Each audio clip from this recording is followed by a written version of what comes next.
Hello and welcome back to Unbounded Operators, the video series where we extend our standard functional analysis knowledge. And indeed, in today's part 13, we will define so-called self-adjoint and symmetric operators on Hilbert spaces. These are two important notions, and I can already tell you that for unbounded operators, they don't coincide. So in particular, the domains of the corresponding operators will be important. However, as always, before we go into the definition, I first want to thank all the nice people who support this channel on Steady, here on YouTube or via other means. And in order to give something back to my supporters, you can find additional material with the link in the description. Okay, then without further ado, let's immediately jump to an operator T acting between two Hilbert spaces X and Y. And as you already know, in general such a linear operator is not defined on the whole Hilbert space X, so we have a domain dt. However, usually in the interesting cases, the operator is still densely defined, which means that the closure of the domain is the whole Hilbert space X. And moreover, this dense domain also guarantees that the adjoint of T is well defined. The standard notation of the adjoint is T star, and it goes from the Hilbert space Y into X. And indeed, the defining property of the adjoint you already know from linear algebra or from the bounded case, because in the unbounded case it looks really similar. Namely, if we consider our operator T in the inner product of Y and we want to push it to the left hand side, then we get our adjoint T star in the inner product of X. However, this identity only makes sense for vectors X from the domain of T and for vectors Y from the domain of T star. And now, of course, what you see here is that we cannot really compare the two domains because they lie in different Hilbert spaces. Such a comparison only works if we have the same Hilbert space on the left-hand side and the right-hand side. And indeed, this is what we will do in this video. We will consider operators from X into X again. This has the big advantage that we can compare T with T star. Now we can just see T and T star acting in the same direction. In addition, now it's also really easy to form the intersection of both domains. In fact, now it could also happen that the two domains are exactly the same set. And in that case, we can actually define what it means to have a self-adjoint operator.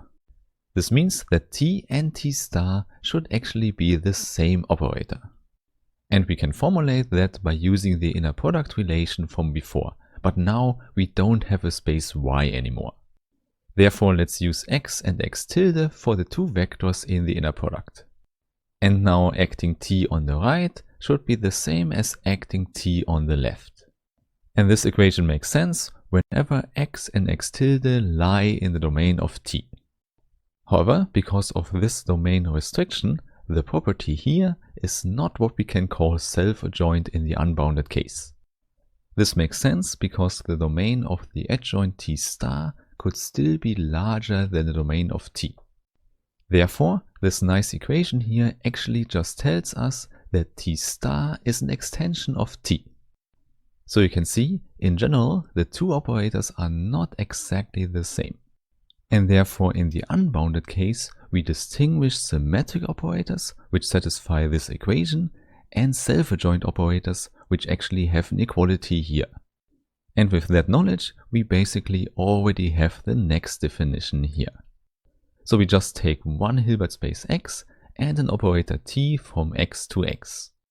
And as always, we assume that T is densely defined because otherwise the adjoint does not make sense. And as we have already seen, the definition we want to write down now definitely needs the adjoint of T. And the first notion here is that T is called a symmetric operator. And by definition, this should mean that the inner product is the same no matter if T is on the right or on the left.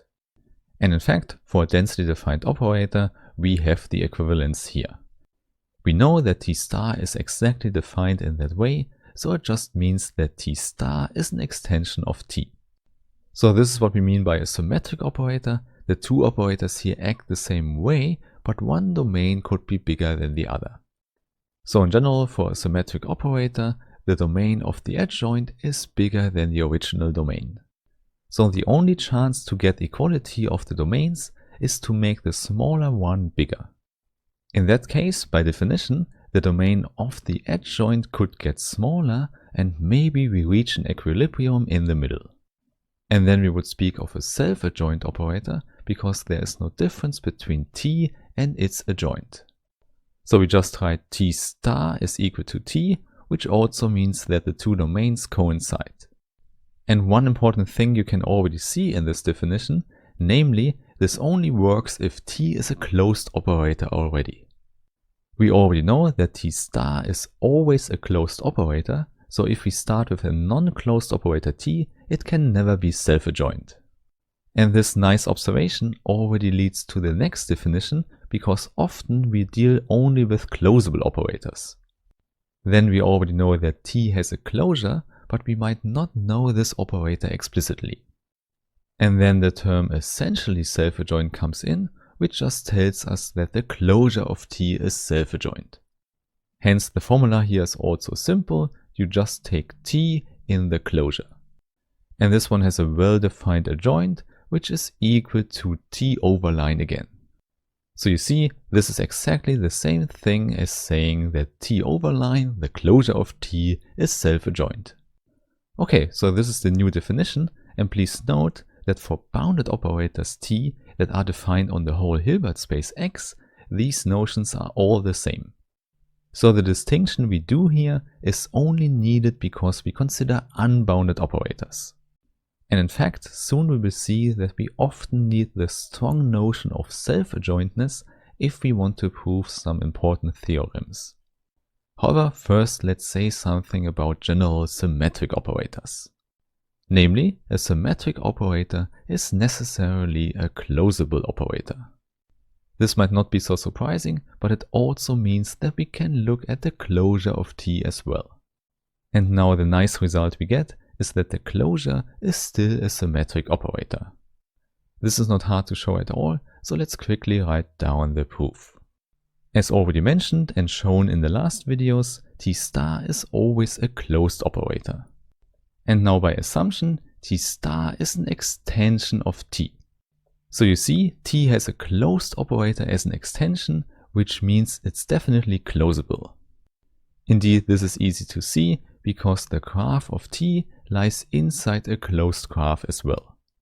And in fact, the closure of T is always the smallest possible extension which is closed. In other words, T star is still an extension of T overline. And now it turns out that the star does not care about the closure at all. This means that T overline star is exactly the same operator.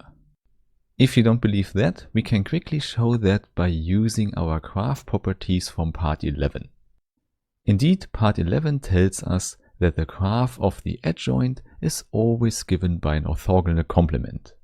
The only thing that comes in here is a minus sign and flipping the coordinates with this operator v. And this result we can use now to calculate the graph of T overline star. And by this property, it's simply given by the graph of the closure of minus T. However, by the definition of the closure of an operator, we just have to take the closure of the corresponding graph. So we just have the orthogonal complement of this closure. And there we can use the fact that the orthogonal complement does not care about the closure at all, so we can just omit it altogether. Which immediately gives us the original graph of T star. So the two graphs coincide, which means that the two operators have to coincide as well. And this is already the whole proof. We have shown that the closure of T is also symmetric. So the result we get here is that the notions closable and closed are really important if you want to talk about symmetric and self-adjoint operators. And now in order to make everything more concrete, let's look at a very important example. Namely, I want to talk about the differentiation operator on the Hilbert space L2. This means we consider here big L2, so the square integrable functions defined on R. Or to say it more precisely, the vectors here are equivalence classes of square integrable functions from R to C. And the inner product you should know as an integral. And now I want to define the operator T by using the derivative of differentiable functions in L2. So Tx is just the classical derivative of the function x. And this one we usually denote with a prime. Moreover, now I also want to multiply this result by a scalar. And the scalar is exactly the complex number I. Why we need that you will see soon when we write down the inner product of Tx with another vector. But before we do that, let's first talk about the domain of this operator, because we can definitely not define this operator on the whole space X. The classical derivative has to exist, and an easy choice would be to use C-infinity functions. And we can make it even nicer by saying that all the functions here need to have compact support. So these are really special functions, and we discuss them a lot in my series about distributions. But here you just have to know that we can approximate every L2 function by these nice functions.